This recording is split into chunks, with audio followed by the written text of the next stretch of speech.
What's up with it? It's the Diehardfan Sports Show. Thanks to Sports for America for putting me on.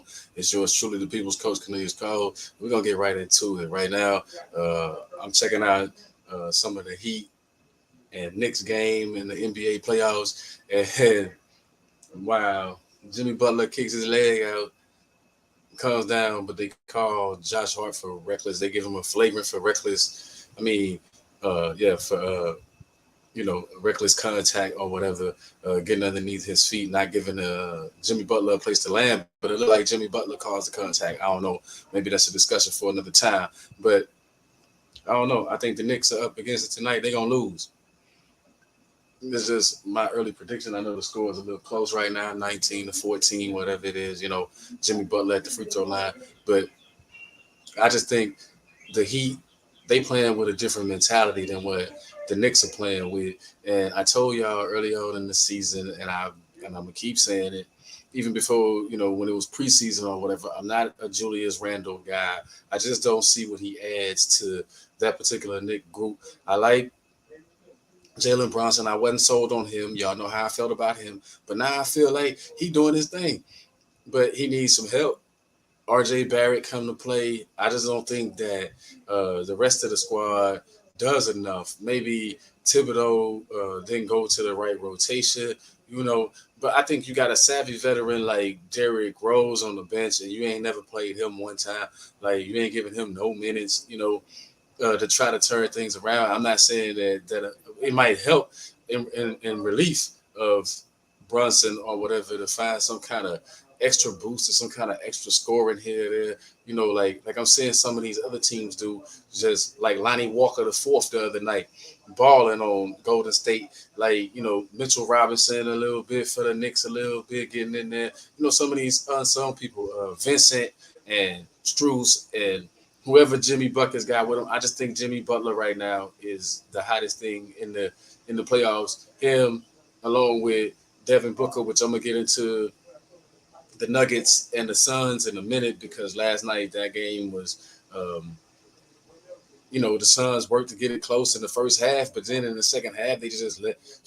I mean, the Joker. And what can you say about the Joker? So the question I have right off the rip is the Joker like one of the top centers that you ever seen in your life? Like in what I'm gonna call a modern era to me of basketball, from my teenage years, or whatever. But let's just go to 2000s or whatever. He one of the best centers I've seen. You had Shaquille O'Neal. He was good. You had pretty much not too many centers from that era were real good, but other than Shaquille O'Neal. But this guy, the Joker, is real good. Embiid is putting on a performance, which I'm gonna get into all that stuff in a moment. But I want to stick with the Knicks right now. Like they say that the Cowboy fans are out of their minds, but I think New York Knicks fans are out of their minds with expectations. I mean, you have to look at the way the squad is built. Now, I give the Knicks they props for not only turning it around, making the playoffs, and then making it to the semifinals, but the Knicks definitely had an advantage evidently against the Cavaliers. They out muscled, they out hustled, they out everything the Cavaliers, but then they come in against Miami and they getting out hustled, out muscled, outran, outplayed in general. And it doesn't seem like Thibodeau can do anything to raise a level. Now I know that Eric Spoelstra is the creme de la creme when it comes to coaching, but it seems like he's doing to take advantage. Then he got Jimmy, who seems to lift his whole team when he makes certain plays. And for me, it's not Jimmy Butler scoring because we know he can score, but I think it's the defensive effort and also the getting into people's heads, even with the talk, but also the getting the loose balls, being quick to the loose balls, and getting those extra rebounds. Collectively, Miami just out rebounding them. They just look like they're the better team, even as an 8 seed. And remember, I wasn't saying that if you go back a month or so, or month and a half ago, whenever the playoffs started. But if you go back to the play-in games, I didn't even think it was going to so the 8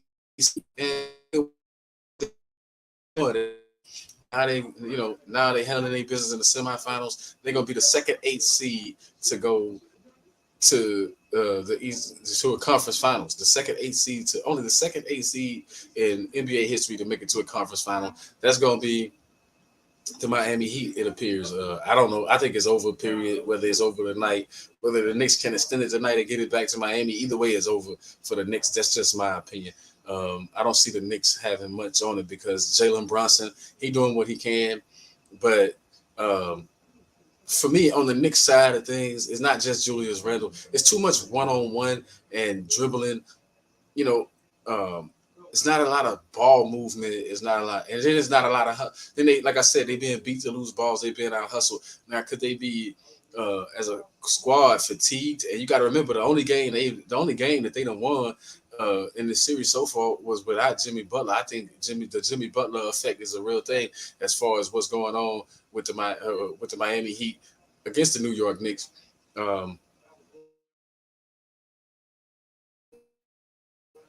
But then in turn around tonight, they might extend it. Now, I want to go back to last night. Watching that Suns game, and what can I say about the Joker? The Nuggets, you just saw the Joker and his team taking another team apart, and all that the Suns have. The Suns, to me, are boring. Kevin Durant is boring this year. Remember a couple of years ago when he was with Brooklyn Nets and he put on a show in the playoffs? He ain't doing none of that. He just got average numbers. It doesn't matter. If he have a good shooting night, he got 27 points. If he have a bad shooting night, he got 27 points. It's the same thing. Last night he was off a little bitty shot, I think 10 for 24 or something like that. One of his better performances. He normally effective, but it's still just 27 points. What's been driving the Suns has been Devin Booker, who was trying, but Devin Booker, I think he had 28 points or something. 28, 29 points last night or something like that. And he had a bad shooting night. He shot like 8 for 20 or 8 for 19, whatever it was, like one of his worst shooting performances. But what I'm saying is that, Phoenix brought Kevin Durant there to be the man, but he ain't stepping up to the challenge. Like, he let what's his name, Gordon, push him around out there, even though he a little bit light, but he let Gordon get him off the spots, and then he take, I don't know, in my opinion, just some bad shots here there that'd be costly. Like when you take bad shots in the wrong area, which I'm gonna get to that with the Golden State Warriors in a minute, but it really just, like, a guy like Kevin Durant, it's like, man, you can dominate a game. Why you not dominating the game? Like the Joker is definitely dominating the game. I think the Joker. I heard it somewhere today. They said the Joker is the best player on the court. Now, how can the Joker be the best player on the court? Was supposed to be one of the best players on the planet, Kevin Durant, on the court. How can the Joker be? But the Joker, triple doubles. I mean, he had 50 points in one game. I mean, and that was a game that he lost. But what I'm saying is the Joker is definitely proving that, hey, man, I can get whatever I want. And Poe DeAndre Ayton, I don't know what to say about him. I told you I wasn't high. I'm not high on the Phoenix Suns anyway. I wasn't high on them, period. But what I'm saying is Aiden, man, at least fight a little bit. If you know you can't stop the guy, I don't know. I got that 90s mentality sometimes. You can't stop the guy, at least hard foul him once or twice or something. Nudge him in the ribs or something. Do something to get in his head or try to get in his head. Do something different because he's just manhandling you out there. Like the Joker he get whatever he want out there. And whatever pass he want, whatever shot he want, it's like whatever the Joker want to do, he's just doing it. Whatever rebound he want, whatever he feel like taking over the boards, the Joker takes over the boards. I mean, I'm like, man, like I said, I don't know, 2-time MVP. I didn't think the Nuggets would be this strong, but what it looked like is they look like a team though, because I'm watching Michael Porter Jr. put the ball in the bucket. Jamal Murray looked like he healthy, and he put the ball in the bucket. It was a little bit of a when he got hurt. Well, when he tweaked his ankle last night, but he came on with it. But then when you look at the other side, Phoenix, it's nothing. I'm not gonna put this on Monty Williams. I mean, I'm not, sometimes you look at the coaching and you can blame the coach. I'm not gonna put this on Monty Williams. It's about the players that's on the court, and you're not getting much out of the other dudes. All you can talk about is Booker and Durant for those guys, because you're not getting much out of Aiden. You're not getting much out of Campaign. The greatest flip in the scene quote unquote. Whoever said that was out of their mind in the first place. But of course, Chris Paul is in his usual street attire when it comes time for the playoffs. So he ain't giving you nothing. Like, and he wasn't gonna give you much anyway. I mean, let's just keep it real. Like, from where I sit as a diehard fan, but all I am is just a fan. So my opinion really don't really weigh that much to these guys. But at the same time, when I'm watching the games, what I look at is the effort and what you putting out there. And I see Denver is giving way more effort than the Phoenix Suns, than the Phoenix Suns collectively. And what you're getting is KCP coming to the game. He giving you something. Man, and Bruce Brown. Who is Bruce Brown? Like, Bruce Brown, I'm just saying. Like, it just seemed like a whole squad against two on the other side of it. And I think that's going to be hard to break. I'm not going to say that Phoenix can't win the next game, but I'm going to say it's going to be real difficult for Phoenix to win the next game if the Nuggets keep their foot on the gas and come to bring it. Because if they on the gas, it seems like they're unstoppable. It's like, the Nuggets, they do have their little thing where they get into a lull every now and then, but that's when you play in the second team too much.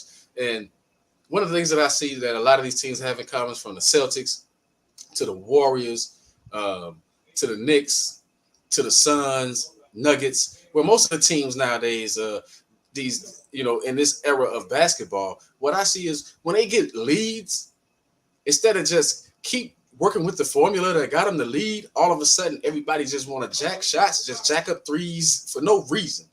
It's like, yo, you beating the team by 10, 12, 14, 16 points, but you let them back in the game because you start relaxing and you just start jacking.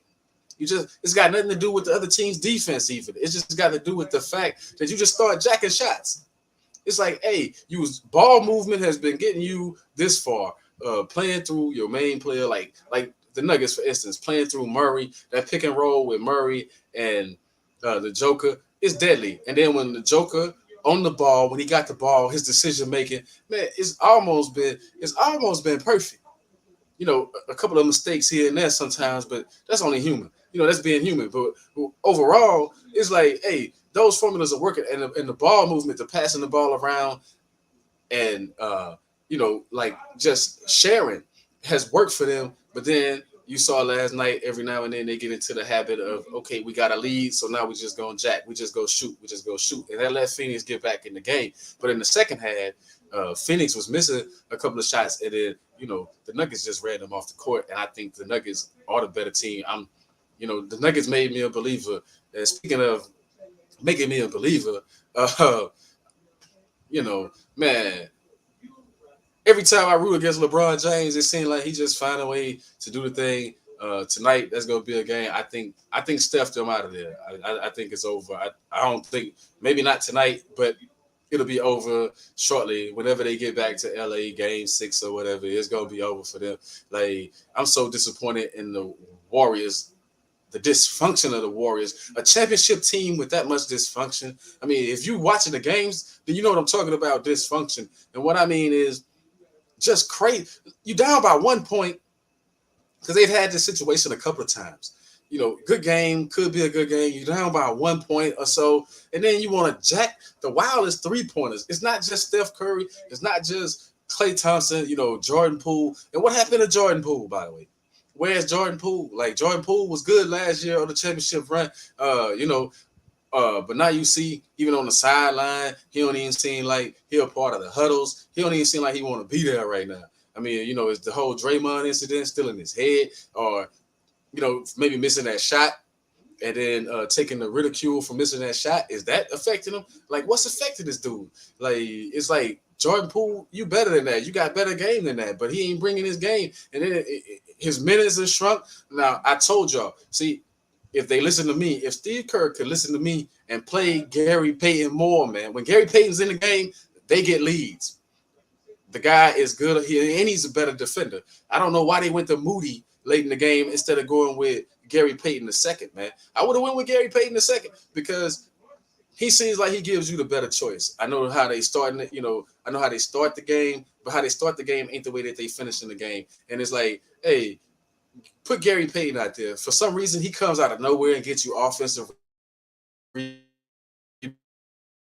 All the dirty work. go do the dirt other than just want to look and jack up the shot. I mean, that's what I'm seeing. And then Draymond be like a non-factor. So many times I seen Draymond get right to the bucket and not even take the shot, look to pass it. You're like, dude, take the shot. But I don't think Draymond want to shoot free throws or or be the reason that they're not winning, because everybody know that Draymond isn't like Draymond time short in the Warriors. He don't want to be the excuse for them. But man, when you right there at the bucket, you might as well take that. But you see them kick out too much, in the one game where you saw in the game before last night, you saw him throw the ball right, they was running whatever the quote unquote hammer play or whatever, and he threw it away. It's like, but if Draymond was a little bit more assertive and looked to score sometimes, I think that'll help them out. It's definitely a thing where I said this on my Facebook feed the other night, that when Steph is missing, when he off, it's ugly.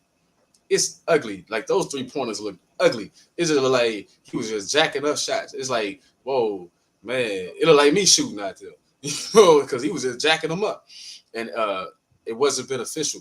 But when Steph was beneficial was him passing. Now, and the thing is, I don't want to take nothing away from y'all King. I don't want, learn from Dylan Brooks, don't throw rocks at the throne or whatever. But at the same time, I don't want to take nothing away from y'all King and what the Lakers are doing. But Lonnie Walker stepped up. Man, he was knocking down buckets. And then Austin Reeves is better than what I thought he was. And, sometimes AD take a lot of heat for not being engaged all the time. But I think that's just them finding ways to let him get rest when other dudes are on, or what they, sometimes in the second half of games, the guy got to rest. Especially, his conditioning, he always hurt, and, like he been hurt throughout the season on and off throughout the stretches. So I can see why he take breaks periodically during the game and let somebody else get it off. But without Lonnie Walker the other night, they probably don't win. But I'm looking at, it just seemed like Golden State missing at the wrong times of the game, and the Lakers hitting at the right time for them. It's the right time for the Lakers, wrong time for the Warriors. It's like the Warriors go cold at the darndest times in meaningful basketball, but they don't switch it up though. It's like, does AD have them so paranoid to try to get into the paint because he changed shots or this, that, whatever? I mean, but if you keep going, hey, eventually he gonna have to foul. Whatever happened to getting people in foul trouble or trying to get people in foul trouble? It doesn't seem like those things exist anymore in the modern era. Everybody just want to shoot jump shots, which leads me, I'm gonna bounce around a little bit, which leads me to the Boston Celtics. The Boston Celtics make me mad, and I'm gonna tell you why the Boston Celtics make me mad.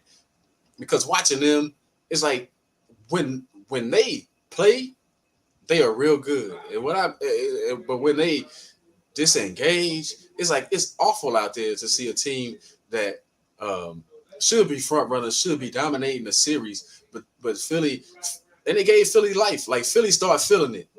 Philly didn't feel it at first. Everybody could see the look. Maybe it was early on, but Philly didn't feel. Last night, I saw a confident Philadelphia 76er team. First time I've seen them confident in this Boston Celtics series. I mean, totally confident. And when I say confident, you're not wondering what's going on. They just taking it to them. They just kicking their butt. And the thing is, the shot selection of the Celtics is pitiful. And we can blame the coach. We can blame Mazzulla for not calling timeouts here and there, for not doing certain things, or for not using the right rotations or whatever. I mean, but what is Robert Williams doing out there or whatever, man? He's just standing around a whole lot of times, like moving all slow. I don't think the young man is healthy, because it doesn't look like you're getting anything. And last night, this is what I saw. I wanted to scream, because Al Horford missed so many 3-pointers. He kept taking the same shot. He's like, hey, man. Hey, Al, they left you open for a reason. He never once tried to step inside, get a little closer to the bucket. They weren't going to run at him. They were giving you the shot. So it's like, hey, man, you don't want to take a couple of twos. Whatever happened to warming up with a couple of mid-range shots or long-range twos, then go to the three, something to warm up or something, man. I ain't see none of that from them. I ain't see nothing from the Celtics that showed that they want to win. I mean, Jaylen Brown, he played good at spurts, and then he just started deferring to everybody. I saw the same thing with Marcus Smart, as far as Marcus Smart shot ain't falling. Several times he passed up mid-range shots. It's like he would take that three and be awful, throwing up air balls, throwing up bricks. But then when he had chances he stepped right inside and nobody going at him, he don't want to take that shot. Like, what's wrong with 2-pointers sometimes? Like, hey, you get that's why you got ran out of the building, because those long rebounds. And then not only that, it's just the mentality that I seen with the Sixers. Like I said, like, whoa, Maxey was on his game. He fired. Like, Harris then picked it up, which I've been dogging Tobias Harris for years. I've been dogging Tobias Harris because I felt like he never lives up to his potential. And now it seems like he finding where he playing better within the role, within the scheme of things of what they're doing. I'm not a huge Doc Rivers guy, but I give Doc Rivers his props because Doc Rivers has figured out something. He's figured out how to out coach Missoula, and he really putting it on Missoula. And what I'm really liking is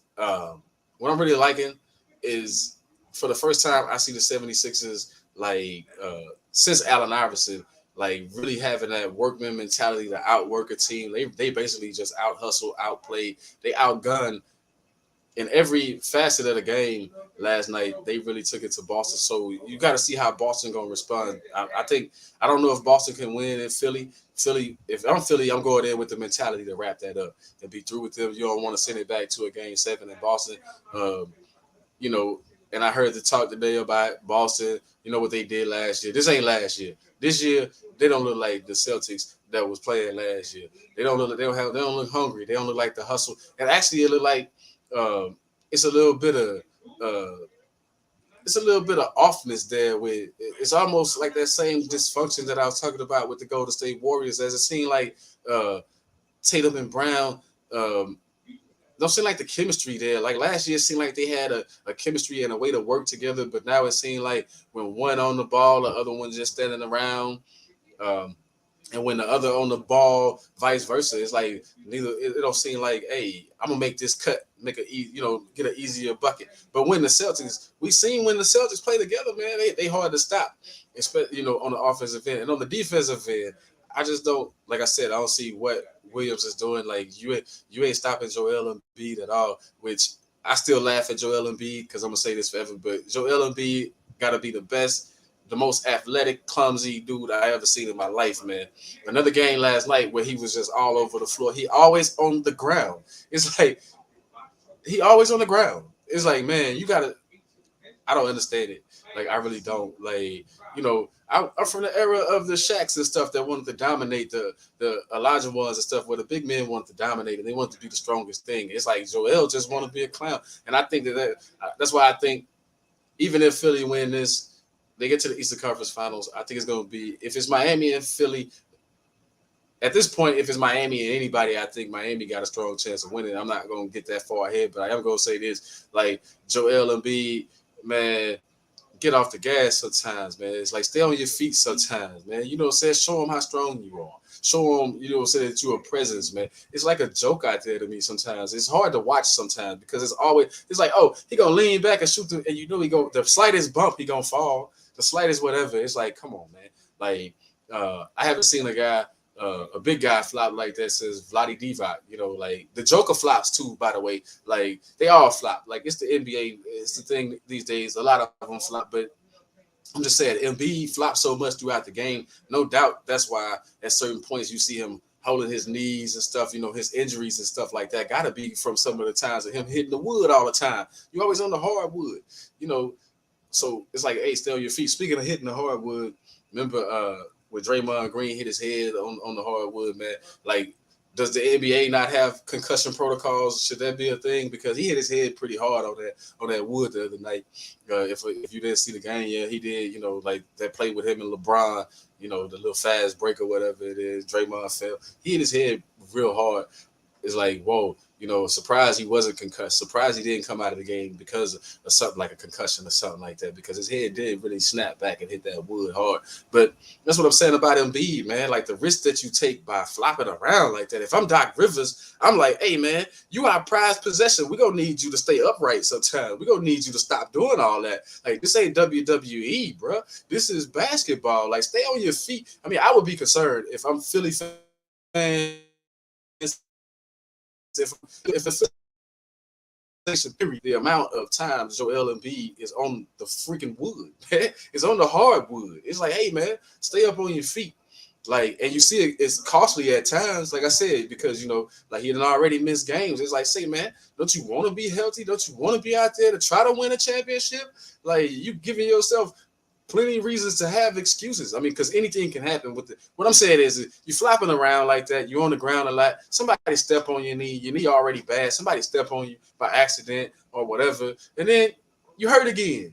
Or you run the risk of getting hurt by all that flopping. I get it. You want the foul. I get it. You want the foul call, but they're going to still call a foul.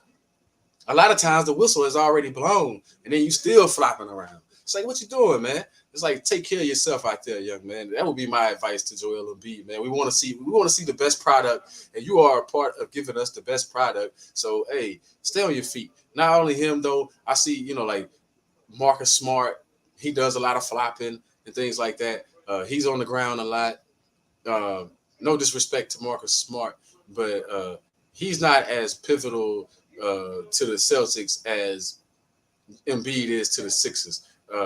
As Smart, he finds ways to do it in clever ways, as far as I'm concerned. As far as the way that he will take a full charge at times, but then at times, he used the flop effect. He used that effect, that over exaggeration.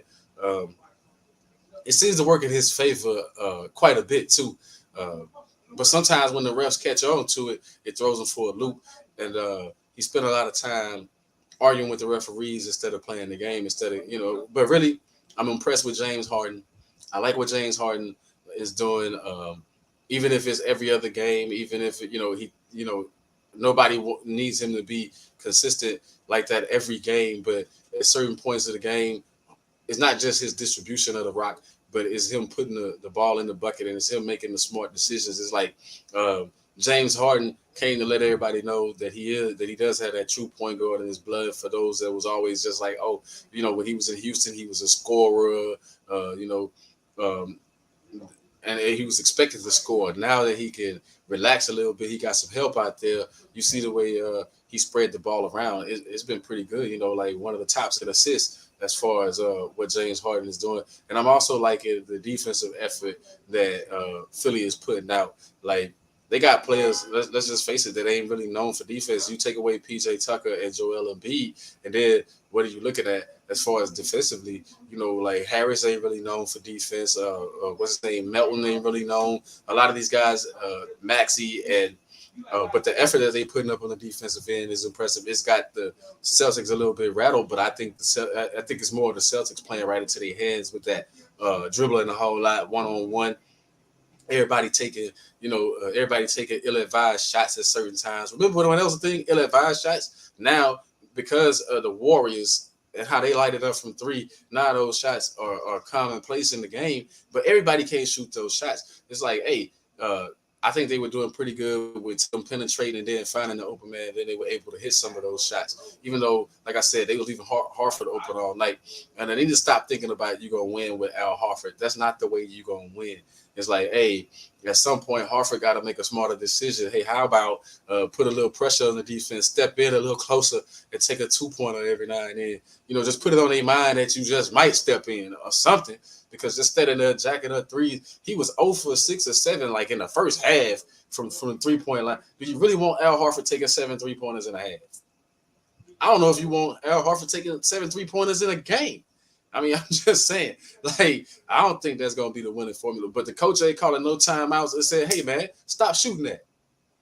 Or putting somebody else in that could make that shot, like to make the defense shift and get over there. Because when they double in and running, and running at Brown or Tatum, it's changing the game. And it's like, hey, people are wide open. But I think it's a little bit of coaching. Doc Rivers, for the first time in a long time, Doc Rivers outcoaches somebody, man. I mean, I'm just going to put that out there. Doc Rivers is out-coaching. He out-coaching Missoula, and it has got nothing to do with Missoula being young, in my opinion. It's got more to do with Missoula being a little bit relaxed and trying to, every coach had their own style and their own way of doing things. Even after the game, when he was talking, and it was like go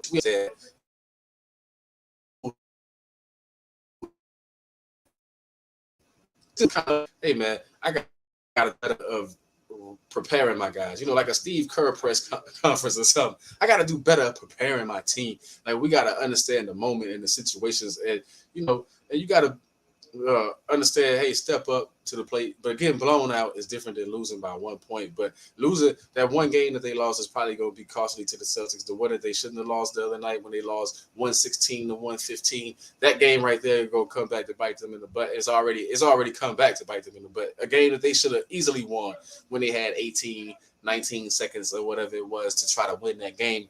And then they made some of the poorest decisions with the rock, you know, going too slow, getting into your play and not giving yourself enough chances to have a shot.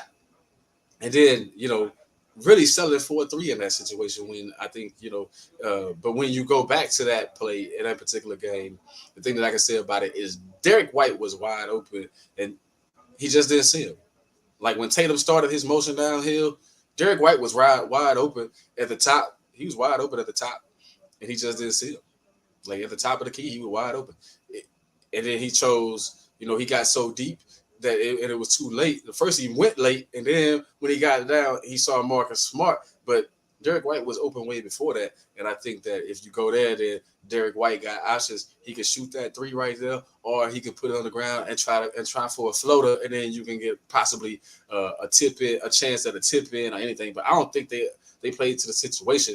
And I put that one squarely on the players for being lackluster. And the only thing I can say about the coach is that, hey, man, you got to be screaming. If you're not going to call a timeout, you got to be screaming, go, go, go, get it to the play or something. You got to be telling them, move now or something. Like, what you waiting on? I think the coach caught up in the moment as well, sitting there just looking like, hey, you know, my guy going to make the shot or we going to make the best. No, it's like, hey, you got to tell them to go. We can get multiple chances at this. I mean, you know, sometimes the more chances you have, the better success you have. I mean, that's just something that we thought that a team like the Celtics who were in the championship last year would already know. Is, you know, the bulk of the players have been there before. And what I'm looking at again, before I wrap this up about the Celtics, the Brogdon. That's another thing that's making me mad. Brogdon, he come and go, man. He was 6th man of the year, and now where that's at. When they need it the most, where is it? Where's that 6th man of the year? I mean, I thought, you know, that would mean something like the players would, you know, I thought he would come to play. And in other NBA stuff, man, shout out to Nerd Focus Energy Drink, by the way. Get your game right, get your brain right and your game tight with Nerd Focus, excuse me. And Fam Brand, check out the latest gear at fam.brand Instagram. Also, Fancy Lips Cosmetics. If you would like organic cosmetics, check out fancylips.com. So, Dylan Brooks, free agent, made, what was it, second team all defense, I think. First or second team, I think he made, which is huge for him, right? Coming up on this free agency, see what he's going to do as far as what team will pick him up. I think he got a good chance of making a team. I think that if Dylan Brooks was somewhere like Miami, I could name a couple of teams that maybe he'll be effective. You know, maybe Phoenix. I could see Dylan Brooks in Phoenix, and I could see him in Phoenix bringing that mentality of in your face defense. You know, like because Phoenix doesn't really have that right now. They don't really have no guys that defend well on the perimeter all that much. Now Booker playing pretty good on defense, by the way, which is a surprise. But I heard something, and Stephen A. Smith, I think he said he called a man a light-skinned mamba. Stop it. Devin Booker is not in the same category as a Kobe Bryant. Maybe as a scorer, he might even be a little bit more dynamic of a scorer than Kobe, but he's not in the same. But he ain't got that mentality. Nowadays, we use the word that dog mentality, but he ain't got that. He ain't got that beast in him that Kobe had, man. Like Kobe wanted to beat you. Kobe wanted to win, and it was in his eyes. It was in everything. I mean, it was in everything that Kobe did, like from running down, blocking shots, or whatever, from D and up, locking down D a guy, telling guys to get out of the way, get and with that Mamba mentality. Don't have that. No, there's no. But back to Dylan Brooks, I can see him in Phoenix. I think Phoenix, or I can see him. I really can't see him in Dallas, but some team like that, some team that's on the upswing, maybe where Cleveland backcourt is set. So I'm trying to think of teams that don't really have backcourt set.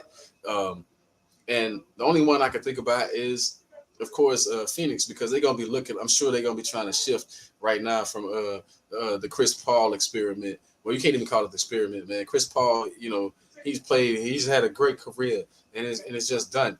And as far as that goes, because I've been hearing people like, I study the web, I listen to all these other podcasts and different, watch the sports and watch the games, and I'm sick of hearing this stuff about point guard and this, that, whatever, man. Look, I've said it before and I'm gonna say it again. Chris Paul is not in the same category as Isaiah Thomas, even in my opinion. John Stockton, he's a great point guard. Don't get me wrong. You could be great and not be in a category. Magic Johnson is at the top of that list when I talk point guards. If we talking point guards, I mean, I'm just saying he's not those guys. He's never been those guys. I mean, hey, you can lead the league at assists. You can do all that stuff. I mean, that's all great. You had a Hall of Fame career. He could be a Hall of Famer and not be on. I think his levels to the Hall of Fame. We've been saying that for years, that his levels. And it's like, yeah, you're on a level in the Hall of Fame, but you ain't on the same level. And my point being is, like, if you take the NFL, the same thing, you take the same scenario. It's like Deion Sanders and Lawrence Taylor are here in the Hall of Fame. DeMarcus Ware, even though he was good in his time, is probably here. He's not here with those guys. It's certain levels of the Hall of Fame, and there's nothing wrong with that. There's nothing wrong. I mean, I think in these days and times, we try to give people too many flowers. It's like flowers that they ain't even earned. I mean, you know what I'm saying? Like, and I'm not just saying this about when I talk Magic, when I talk, when I talk Magic, when I talk Isaiah Thomas, it's not about the championships to me. It's about, what do you mean to a team when it counts the most? How do you propel your team to be in the fight? It's like I said before on this show about the Portland Trailblazers, the difference between Damian Lillard to me and a Clyde Drexler. I think Clyde Drexler was the best Portland Trailblazer that I ever seen, even though I think that Damian Lillard is phenomenal. He's a phenomenal scorer. But where has that taken his team? Clyde was a true leader. Clyde took them boys to the finals twice. He took them to the finals twice. Clyde being the motor behind that. I mean, Dame Lillard just ain't done that. No matter what he's had, even when he had McCollum, and you remember they was talking Nurkic, and it doesn't matter. I mean, when you watch these other guys taking scrubs, then you look at Chris Paul and you say, man, in all these years, you've been to the finals once, and we know that the bulk of that was a situation. You took advantage of the situation. I don't knock anybody. Hey, it is what it is. You got to give credit where credit is due. But just remember, if Kawhi Leonard was healthy, they never make it. They never make it to the finals that year if Kawhi Leonard was healthy. I mean, and everybody knows that if Kawhi didn't go down, then we're not even talking about Phoenix ever making it to the finals that year. And then just to get chumped out by Giannis, I mean, not to even bring your best game, to have the game that you had when you got there. Remember, they say they came up 2 games short, but man, like Giannis took y'all out at like 6, and he wasn't playing with y'all, and it's like Chris Paul didn't do enough. But hey, that's just me. I think that when it's time to show, that's the one thing I can say, is that I can never say, even though I'm what the young people keep calling a LeBron hater, I've never said LeBron couldn't play the game or couldn't lead. I've always given LeBron his props. He's taken scrubs to the championship, and now I want to switch it up a little bit and talk about the hockey playoffs that have been insane. And I don't want to get into scores and all this stuff, but the Kraken and I'm out here in Dallas right now, by the way. Shout out Dallas, but the Dallas Stars and the Kraken tied up 2-2. I mean, just some of the storylines that go along with the hockey. even remember the guy's name, but he scored 4 goals in a game. Man, the hockey is off the chain. I'm not a huge hockey guy, but every now and then when I'm flipping the channels, I hit a hockey game and I find myself watching it because the action is just so intense right now. It's like hockey doing their thing, and then they on multiple. It's like the basketball and stuff. Now they on multiple channels. All I mean, just unbelievable display of talent in hockey. I mean, you might not think as much talent in hockey, and a lot of people like the fights and this, that, whatever. But some of the things that I'm seeing them do, some of the ways that they scoring goals, and even some of the goalie play has been interesting. So hats off to the NHL for doing their thing. And then I'm gonna talk about my Yankees real quick. Since I am a Yankee fan, I just want to say what a way to start a season. What a disappointing season. I'm not just talking about the injury to Stanton and Judge just coming off the IL, but when we go get some pitching to compete with these teams that have the pitching, like we could have. Haven't we learned anything? I mean, Mr. Steinbrenner must be rolling over in his grave, man, because his kids, and since he's been gone, it's not the same Brian Cashman. Cashman, you used to go get pitchers. Where are our pitchers? We need pitching. I mean, if like that would be my cry to the Bronx. We need pitching. We need pitching. We need pitching for the Bronx Bombers. And then I'm looking at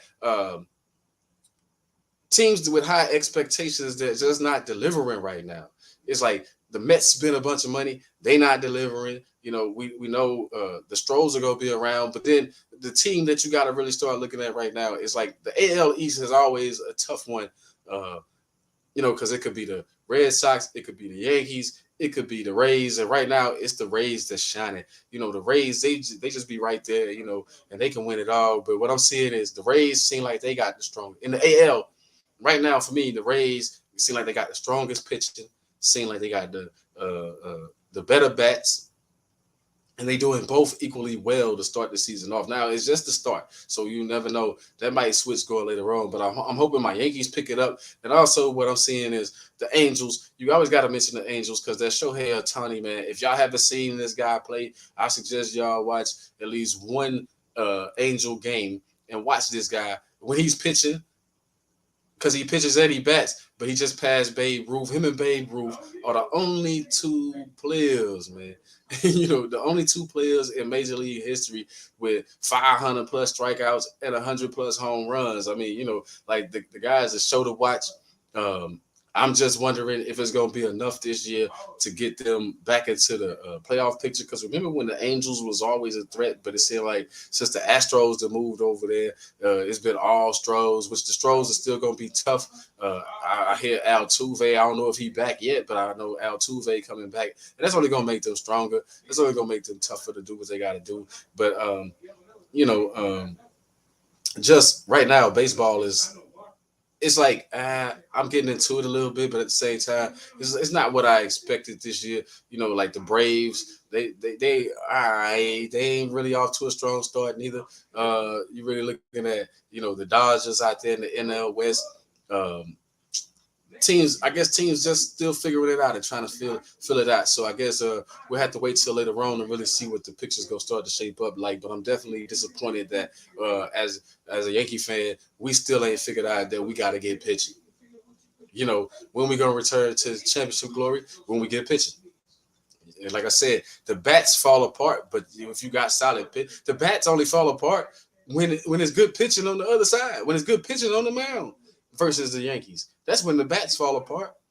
Like, so stop trying to rely on these big bats to get you out of situations and find some way to get some pitching. And I'm starting to look at Aaron Boone like, hey man, you might not be the guy. You might not be the guy for the job.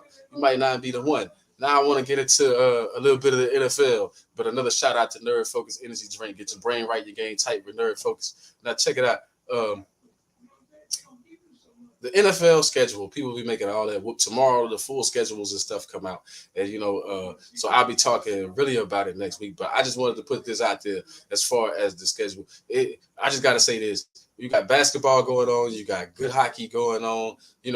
It's the NBA playoffs, NHL playoffs, and baseball is crunk up. The soccer leagues and all these different things are going on right now, and yet it's still. We still making the most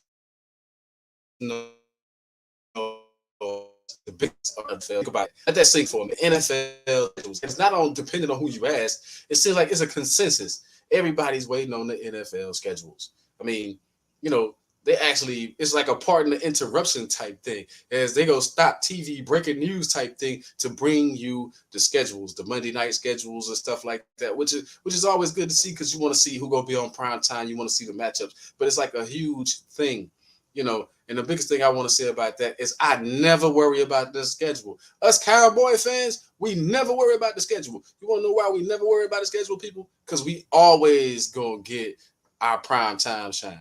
Period. Whether we win or lose, whether we got a good team, a mediocre team, or just a bad team, we always there. Yeah, I said it. I'm a Cowboy fan. We always gonna get primetime games, and that's an attribute to what Mr. Jones does with his organization to keep his organization in the forefront. That's what I'm talking about. And not only that, it's because we got fans all over the globe. Like we probably got more, you know, probably a toss up between us and some soccer team over in Italy somewhere or over, you know, overseas somewhere as to who has the most fans globally. But it's a lot of Cowboy fans everywhere you go, and that's why we one of the most viewed things. You try to take us off the TV, watch your viewership dip. So that's why I never worry about schedules and stuff because I know my Cowboys are going to be, no matter who we play, no matter what the situation is, I know we're going to get our prime time shine. Other organizations that, you know, that come in slightly up under certain teams, you know, that's going to get shine. Like, you know, there's going to be some shine on the Jets because Aaron Rodgers is there, you know, so, you know, they're going to get a little bit of shine. You know, certain teams gonna get a little bit of shine. Like you'll see some of the rookie quarterback matchups if they, you know, if they end up matching up against each other. But for the most part, it's gonna be us and the Jets this year. We know that. Oh, you might see a little bit of the Dolphins. You know, you might get a little bit. You'll get a little bit of everybody, of course, of all always. But the biggest show is always going to be us, the Dallas Cowboys, and that's why I'm proud to be a Dallas Cowboys fan. And you know, and being a diehard Dallas Cowboy fan, hey, you got to take the lumps. It's like we will get over the hump. I don't know. I'm not going to go in this early and say that this is our year because I want to see the complete rosters. You know, still got whole training camps, preseason, and all that stuff. But all I can say is, from where we finished last year, if we don't make progress, you know, if we don't make progress, then that's a problem. But I see us not as a wild card team. Or maybe a wild card team because Philly, and that's another team that's going to get light. Freaking Philly, man. Philly, 49ers. You look at the AFC, you know, the Chiefs going to get their light. You know, no matter who they play, the Chiefs going to get their light, man. It's like it's certain organizations, they're going to get the light shine on them. But some of the biggest things that the schedule provides is the Monday night games. Some of them have been hit and miss in the last few years. Now, this is just my opinion because they make the schedule like, and they don't know the situations of the teams. I mean, injuries can make this. We know that, hey, predicting the schedules is all good, but we know that in actuality, injuries and stuff have a lot to do with some of the matchups, and then you get some of the worst matchups you want to see when all the players are not involved, or the main players that you really wanted to watch are involved. So sometimes, you know, you just gotta wait and see. But for the most part, when they make up these schedules, I think the NFL has been doing a good job. And I think the NFL has been doing a great job of not only marketing their brand, but putting their brand in the forefront. You know, I'm seeing some of the same things with these other football leagues. I think they're taking pages out of the NFL's book. The XFL is going to be tougher. It's going to be a stronger entity next year or so.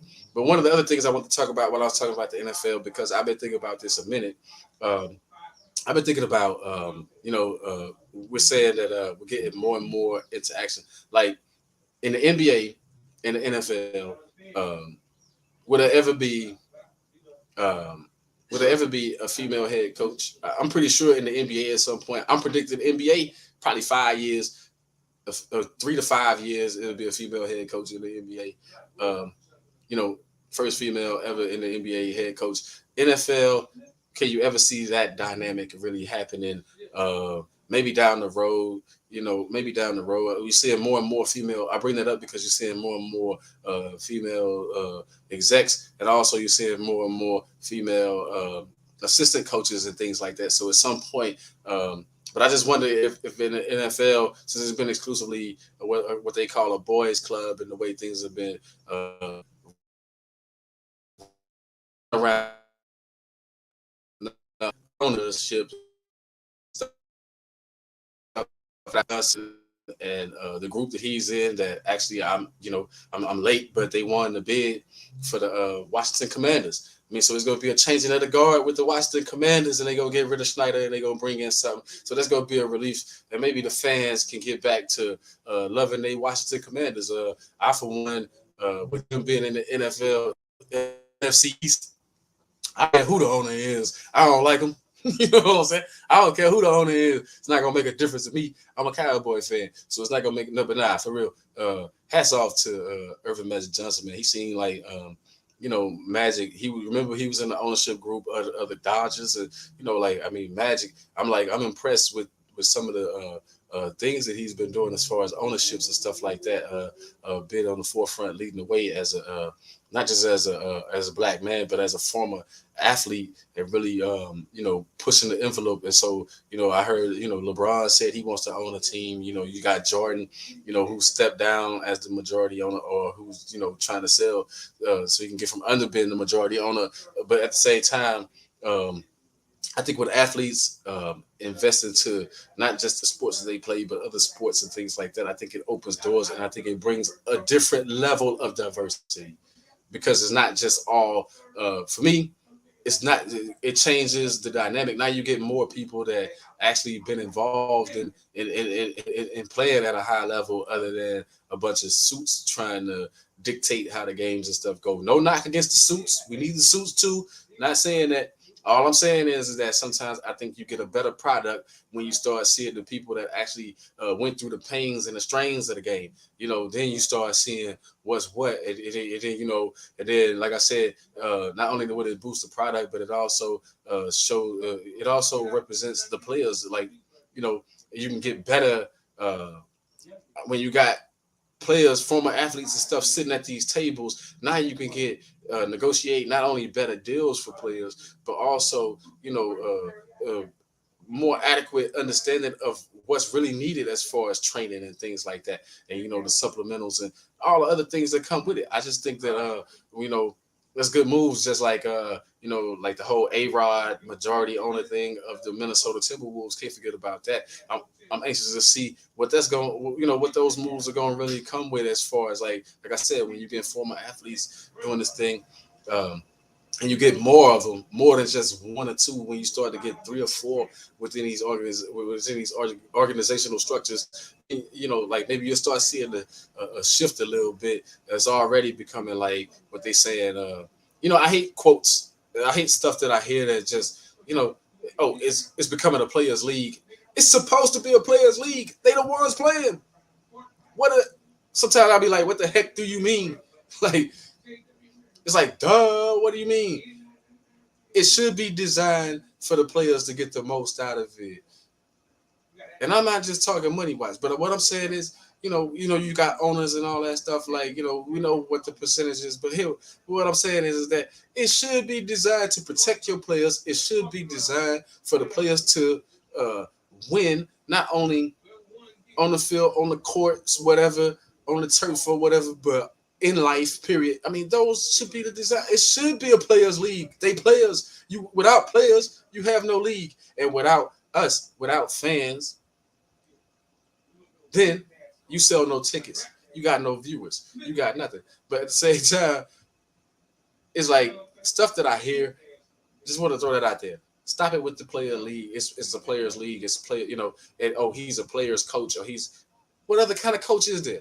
If you're not there to coach the players, then who you there to coach? I mean, some of the stuff that I hear is like crazy. I mean, but what they trying to say by what they, but it just doesn't make sense. It's like, so you said that the coaches back in the days were more for the owner's purposes than the players' purpose. That doesn't make sense, because every coach knows that without coaching his players up, the success of the players is what makes the success of the coach. I've never seen a losing coach called great. You know what I'm saying? I've never seen a coach with, I've heard him call a great fundamentally, just not a winner. I've heard different things, but you've never heard the greatest coaches. And speaking of former coaches, I don't know how old this is or whatever, but like, I'm just random now. Things I've seen in the past week or so since I last Phil Jackson or something, I saw this whole thing about Phil Jackson talking about, not watching. He hasn't watched since basketball since 2020, the bubble, or this, because they were wearing, all the political. He likes sports and not politics and all this other stuff. He's like, hey man, I liked Phil Jackson. I think Phil Jackson was the greatest coach I ever seen. As far as basketball goes, the greatest coach I've ever seen. Um, and being able to manage all those personalities. But hey, Phil's so old now. I think Phil almost 80, man. So, and we know the older we get, sometimes the more stuff just come out of your mouth. So, I mean, why even? I don't even know why those posts was even like on my feed at all, as far as that kind of stuff. But at the same time, is Phil Jackson is one of the greatest minds to ever don the side or whatever, the side of the court. What do you call that? The out of bounds, the edges, whatever. That on the sidelines, pretty much. But that doesn't mean that he ain't entitled to his own opinion. But my thing is, so what if Phil don't watch? I'm sure he can close his eyes and remember whatever game he wants to remember. He's been that impactful in the game, and it's been that meaningful for him. And he's a former player. I mean, hey, I'm not mad at Phil. I don't agree with Phil. Evidently, I don't agree with Phil. I never agree with that kind of stuff. I mean, because, but if you ask a guy their opinion and they give you their opinion, then that's their opinion. I mean, and I think that we get swept up in a lot of that kind of stuff too. Like, I was talking about Dylan Brooks earlier, and Dylan Brooks took a lot of flack. Yeah, he went overboard a little bit saying LeBron was old or whatever. But that's the way the young generation feel about certain things. I mean, you're talking to a guy that's 24, 25, and you asking him about a guy that's 38. That's old to him. Now, did he have to say it? No, he didn't, but he chose to say it. But you asked him a question.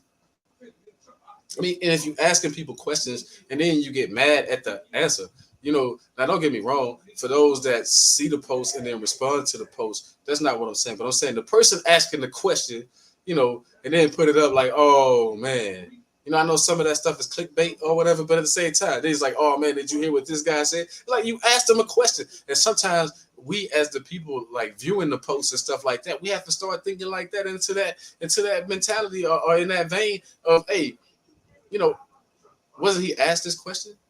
Like, if you don't really, my mama used to say, if you don't want to know the answer, then don't ask the question. You know what I'm saying? It's just that simple. Don't ask the question if you don't want to know the answer. It's like sometimes you don't want to know the answer or whatever. It's like, but it's like this world is so crazy and it tries to stir up so much stuff. It's like, can nobody not handle another person's truth? Like, that's the other person's truth. That's not your truth. That's the other person's truth. And before I wrap this up, thanks to Sports for America for putting me on, by the way. Shout out to my Snook One Productions. I'm getting ready to come with another book, Pains That a Man Has, Part 2, which I haven't figured out the last name for it, but it's the second part to Pains That a Man Has. The first one was early childhood. I think the second one is going to be almost a man, but not quite. That's to take you through the teenage years up until early adulthood. But anyway, just had to get that plug in. Plus, Fancy Lips Cosmetics. Don't forget to check that out. That's Fancy PH, with a PH and 2 E's on the end. SEE. Anyway, Fancy Lips Cosmetics. Shout out to Fam Brand. Check out the gear. I'm always rocking Fam Brand gear. I stay laced up in it. So I had the pleasure of looking at a recap of a boxing match that I had seen and I had mentioned on here before, and it was the De La Hoya versus Felix Trinidad, or the Trinidad versus De La Hoya. Yeah, okay, so in this film that I was watching, I think it was sponsored by these clips that I was watching. It was sponsored by Top Rank Boxing, and evidently it was a little bit of a shade. Well, it was more of a biased thing towards it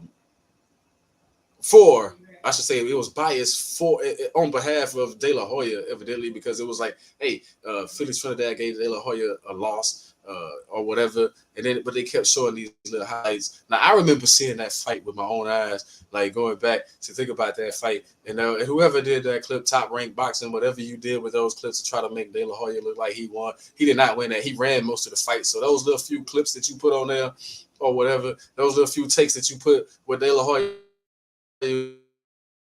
it's all with us. Really saw fight. We really saw what happened. You're right.